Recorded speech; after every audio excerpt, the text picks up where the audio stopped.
Shalom Bapak Ibu Saudara, jumpa lagi bersama saya Pendeta Jerry Adu dalam program renungan ulang tahun. Saudara, setiap kita pasti pernah dan rindu supaya kalau bisa Tuhan anugerahkan umur yang panjang di dalam kehidupan kita. Nah, karena itu saudara, di dalam renungan ini saya mau mengajak kepada kita untuk semakin melihat kebaikan Tuhan. Dan di balik kebaikan Tuhan atas umur panjang yang Tuhan anugerahkan kepada kita harus memaknainya dengan baik. Sebab ulang tahun tanpa memaknai arti makna dari ulang tahun itu sendiri, maka hidup ini menjadi kurang bermakna atau menjadi sia-sia. Sebelum kita membahas lebih jauh, pembacaan firman Tuhan saya ambil dari Kejadian pasal yang kedua ayat yang ke-7. Ketika itulah Tuhan Allah membentuk manusia itu dari debu tanah dan menghembuskan nafas hidup dalam hidungnya. Demikianlah manusia itu menjadi makhluk yang hidup. Saya ulangi lagi, Kejadian pasal 2 ayat yang ke-7. Ketika itulah Tuhan Allah membentuk manusia itu dari debu dan menghembuskan nafas hidup ke dalam hidungnya. Demikianlah manusia itu menjadi makhluk yang hidup. Saudara-saudara, dari ayat ini saya mendapatkan berkat, 3 berkat yang luar biasa. Mengapa Tuhan membentuk kita, mengapa Tuhan hadirkan kita dalam dunia, dan mengapa Tuhan masih menganugerahkan kita umur yang panjang. Jawaban saya yang pertama adalah ayat ini mengatakan dalam ayat 7, ketika itulah Tuhan Allah membentuk manusia.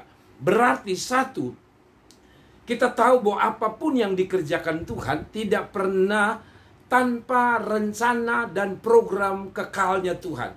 Alkitab mengatakan pertama Tuhan menciptakan seorang manusia bernama Adam. Ini adalah gambaran hidup kita. Pertama Tuhan membentuk kita. Artinya pertama bahwa Tuhan ingin menjadikan kita satu pribadi. Membentuk satu pribadi, satu manusia, yaitu saudara dan saya. Pertanyaan yang muncul adalah, mengapa Tuhan harus membentuk saudara dan saya? Apakah dia tidak bisa membentuk orang lain? Yang menarik saudara-saudara, Alkitab bilang dia bentuk. Apa artinya saudara-saudara? Ketika saya merenungkan ayat ini, saya berpikir untuk apa saya dibentuk? Atau untuk apa saya diciptakan? Kalau saudara baca ayat firman Tuhan yang lain, satu, supaya kita yang telah dibentuk atau kita yang telah dibuat, kita yang telah dijadikan ada ini, yang sampai hari ini ada, menurut Pengkhotbah pasal yang ke-12 ayat yang ke-1 dikatakan bahwa jangan lupa penciptamu. Saudara-saudaraku yang diberkati Tuhan, mengapa Tuhan izinkan kita ada di dunia dan mengapa kita masih hidup? Satu, supaya kita tidak lupa Tuhan sebagai pencipta kita. Artinya bahwa kalau kita masih hidup, kalau kita masih ada, pertama, sekali lagi Pengkhotbah 12 ayat 1 bilang, ingatlah penciptamu pada masa mudamu. Apa artinya? Karena kita telah dibentuk, karena kita telah dihadirkan di dalam dunia ini, bahkan Tuhan masih kasih kita umur panjang, maka yang pertama Tuhan minta adalah jangan pernah lupa penciptamu. Banyak orang umur panjang, banyak orang dibentuk, hadir dalam dunia ini, tapi mereka melupakan sang pencipta hidup mereka itu sendiri. Tuhan yang menciptakan kita sampai ada sampai hari ini, Tuhan yang mengizinkan kita masih ada sampai hari ini. Perhatikan Pengkhotbah 12 ayat 1 bilang, jangan lupa dia. Kesimpulan saya sederhana. Kalau Tuhan izinkan saudara bertambah umur, maka yang pertama-tama yang menjadi tanggung jawab kita tidak lupa Tuhan. Apa artinya? Kalau kita tidak lupa Tuhan, itu artinya bahwa kitab Keluaran mengatakan, kuduskanlah hari Sabat. Artinya, kalau engkau masih ada, pertama, engkau harus kuduskan hari Sabat. Bicara tentang engkau harus setia beribadah kepada Tuhan. Yang kedua, untuk apa engkau ada sampai hari ini? Yohanes pasal 4, dalam pembahasan dengan seorang wanita dari Samaria, seorang pelacur, Tuhan mengatakan bahwa akan datang penyembah-penyembah yang benar, yaitu mereka yang menyembah Bapa dalam roh dan kebenaran. Apa artinya? Kita dibentuk untuk pertama, supaya kita tidak lupa pencipta. Kita selalu ingat dia untuk melayani dia, berbakti kepadanya. Tapi yang kedua, untuk menyembah dia. Kalau begitu saudara-saudara, kalau sampai engkau masih ada, namun engkau melupakan penciptamu, maaf kata, kita adalah orang yang paling kurang ajar di dunia. Jadi bertambahnya umur, satu, kita tidak boleh lupa Tuhan. Jadi yang paling penting dalam hidup ini adalah kita ingat dari mana kita dibentuk. Kembali pada firman Tuhan, Kejadian pasal yang kedua, ayat yang ke-1 tadi saya baca kembali Kejadian pasal 2, ayat yang ke-7. Coba saya baca kembali, saudara. Bukan hanya dia membentuk kita, saudara. Dikatakan seperti ini. Ketika itulah Tuhan Allah membentuk manusia itu dari tanah, saudara, atau bahasa lain adalah dari debu tanah mungkin. Saudara-saudaraku, yang kedua, manusia harus sadar mengapa dia diciptakan tadi. Kita diciptakan untuk menyembah Tuhan, kita diciptakan untuk beribadah kepada Tuhan. Jadi orang yang bertambah ulang tahun adalah orang yang tahu diri untuk tidak lupa Tuhan, berbakti dan melayani Tuhan. Tapi yang kedua, dikatakan bahwa kita ini terbuat dari debu, saudara. Apa artinya? Bahwa yang kedua, ada pelajaran yang berharga. Satu, yang namanya manusia yang hebat, yang memakai jas, yang ada kedudukan bupati, apalagi gubernur, wali kota, itu adalah manusia-manusia yang saya istilahkan diberi sedikit kemuliaan. Pada dasarnya manusia itu adalah dari debu. Kalau saudara baca Kejadian 3 ayat 19, dikatakan manusia ini dari debu dan akan berakhir dengan kematian juga menjadi debu. Apa artinya?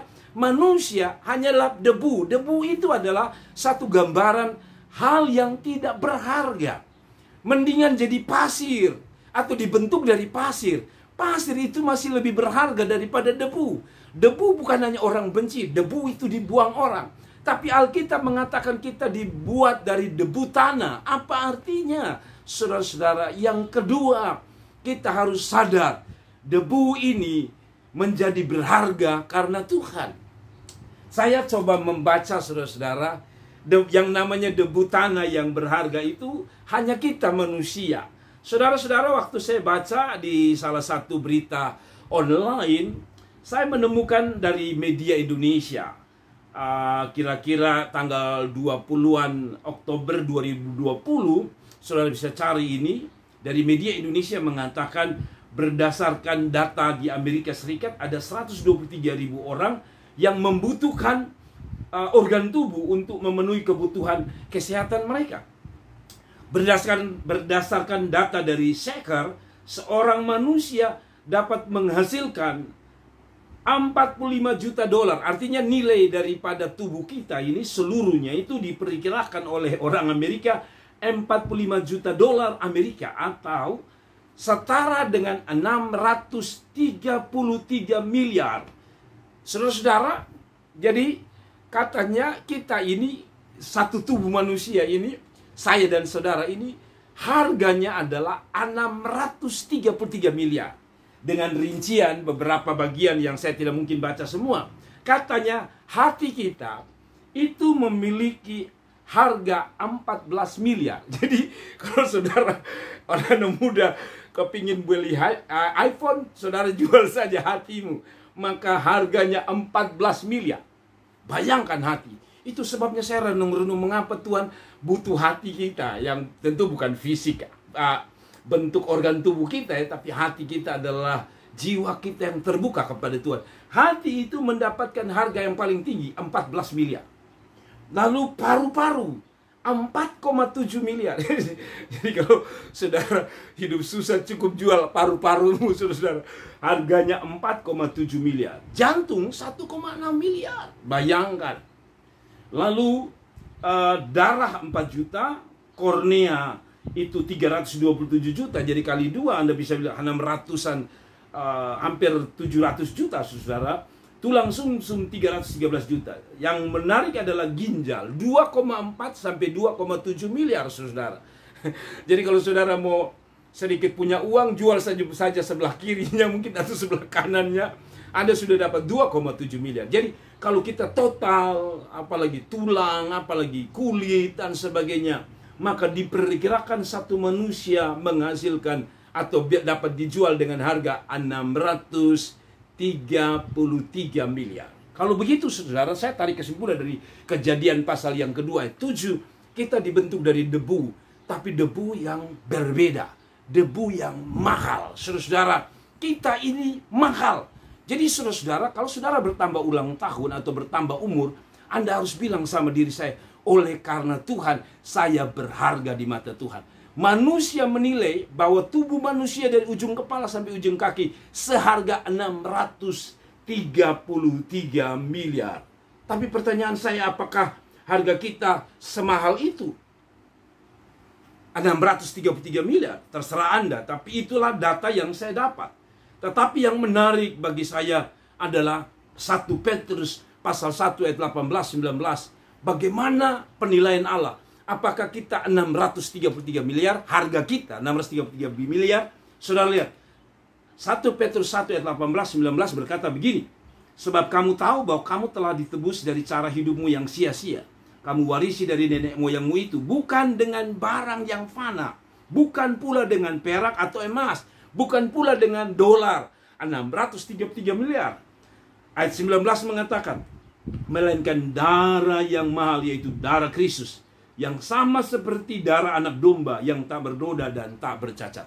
Saudara lihat bahwa manusia ini sebenarnya debu yang tidak berharga. Tetapi dari sisi manusia, orang Amerika menilai bahwa kita ini 633 miliar. Ternyata masih kurang. Karena harganya adalah harga Allah, diri Allah sendiri, yaitu anaknya Yesus Kristus Tuhan yang mati di atas Golgota tebus kita. Berarti kita ini mahal, saudara. Karena itu saudara-saudara, kalau saudara seorang wanita, kalau Tuhan hadirkan engkau di dunia, apalagi menambahkan engkau umur panjang, engkau pria, engkau orang muda, kalau Tuhan hadirkan engkau di dunia dan bertambah umur, dengar, bilang saya berharga. Karena itu sebagai seorang wanita, jangan mau tubuhmu disentuh sembarangan oleh orang lain. Jangan mau engkau diperlakukan sebagai orang yang tak bernilai. Karena ulang tahun sedang mau bicara, Allah menghormati kita. Allah memberi nilai yang tinggi kepada kita. Kalau dunia Amerika bisa memberi nilai tinggi bagi seorang manusia, entah dia hitam, entah dia keriting, entah dia putih, entah dia cantik, entah dia jelek, dia harganya 633 miliar.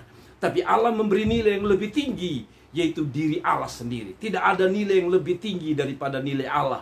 Allah berikan kepada kita. Karena itu di hari ulang tahun, janganlah jadi orang yang minder lagi. Bilang saya berharga, saya mahal. Bilang saya mahal.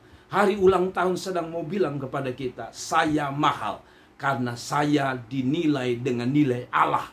Karena itu saudara, jangan dunia meremehkan saudara. Jangan dunia menghancurkan saudara. Jangan dunia menjual saudara. Dan jangan menjual diri saudara hanya untuk, atau jangan menjual Tuhanmu hanya untuk kesenangan diri. Karena dunia selalu memberi label yang pas. Dunia selalu memberi label yang kadang-kala lebih rendah dari penilaian Allah. Tapi Allah melihat saudara sebagai orang yang berharga di mata Tuhan. Jadi berhenti minder saudara. Berhenti itu mengatakan saya jelek, saya bukan siapa-siapa. Oh, bagi Tuhan Anda siapa-siapa. Yang terakhir saudara-saudara, di hari ulang tahun ini saya mau bilang bahwa hidup ini adalah anugerah. Kalau saya baca kembali Kejadian pasal 2 ayat yang ke-7 tadi, kembali dia bilang begini saudara. Dikatakan begini. Kita terbuat dari debu tanah dan mengembuskan nafas hidup ke dalam hidungnya. Demikianlah manusia itu menjadi makhluk hidup. Yang terakhir saudara, debu ini tetap menjadi debu yang menjadi benda mati. Tetapi Alkitab bilang ketika itulah Tuhan mengembuskan nafas Allah dan debu ini bisa hidup. Apa artinya saudara-saudara? Yang terakhir sebagai perenungan ulang tahun adalah, kalau Anda ada di dunia, bahkan masih hidup sampai hari ini, ingat, itu karena satu kata, ada hembusan nafas Allah yang saya selalu sebut bahwa hidup ini adalah anugerah. Kalau kita masih hidup, karena Tuhan masih menghembuskan nafasnya. Berarti kesimpulan saya, hargailah Tuhan, hormatilah Tuhan, layanilah Tuhan, setialah beribadah kepada Dia, sebab hidup ini adalah kasih karunia. Banyak orang masih sehat, punya uang, punya jabatan, tapi Tuhan dalam tanda kutip sudah tidak mengembuskan nafasnya. Mereka bangun pagi, mereka sudah tidak ada di dunia ini. Covid kemarin telah membuat banyak orang tidak lagi dihembuskan nafas Allah. Tapi kalau hari ini engkau masih dihembuskan nafas Allah, artinya nafas kehidupan masih dianugerahkan kepadamu. Ingatlah, bersyukurlah kepada Tuhan. Cara bersyukurnya sederhana, saudara. Pertama, setia beribadah kepada Tuhan. 2, cinta Tuhan. 3, mengasihi Tuhan. 4, saudara-saudara hidup dalam takut akan Tuhan. Dan yang terakhir, saudara, setialah melayani Tuhan. Kenapa? Karena hidup ini adalah anugerah. Tuhan masih menghembuskan nafas, memberi nafas kehidupan. Saudara, ada orang yang mengatakan begini, saya tidak perlu cari Tuhan. Toh uang yang saya dapat hasil kerja keras tangan saya. Toh apa yang saya kerjakan itu hasil usaha saya. Bisnis saya berkembang karena hasil kerja keras saya. Tapi saya mau kasih ingat saudara, bayangkan, saya selalu bilang begini, saudara dengar pernyataan saya terakhir ini. Anda bisa melakukan apa saja untuk menghadirkan sesuatu dengan tangan Anda. Kalau Anda tidak punya uang, dengan tangan Anda bekerja, Anda bisa menghadirkan uang. Mungkin dengan tangan Anda bekerja keras sehingga jabatan yang Anda mimpikan Anda bisa raih dengan tangan Anda sendiri. Mungkin benar. Bisnis Anda, mungkin dengan kerja keras, dengan tangan Anda bisa menarik bisnis yang makin lebih besar dan lebih besar dengan tangan Anda. Tapi saya kasih ingat saudara, bisnis bisa Anda tarik dengan tangan Anda, harta bisa Anda tarik dengan kekuatan tangan Anda. Mungkin. Uang Anda bisa kerja keras dan tarik uang itu dengan tangan Anda. Tapi saya kasih ingat saudara, Anda tidak bisa menarik nafas kehidupan kalau tidak dikaruniakan Tuhan. Jadi saya selalu bilang begini, kalau Anda sombong dan mengatakan, saya tidak cari Tuhan juga saya diberkati, saya kasih ingat saudara. Ingat, kalau Tuhan ambil nafas, maka uangmu yang ada di deposito, maka pekerjaanmu yang sedang berkembang dan diberkati itu menjadi sia-sia.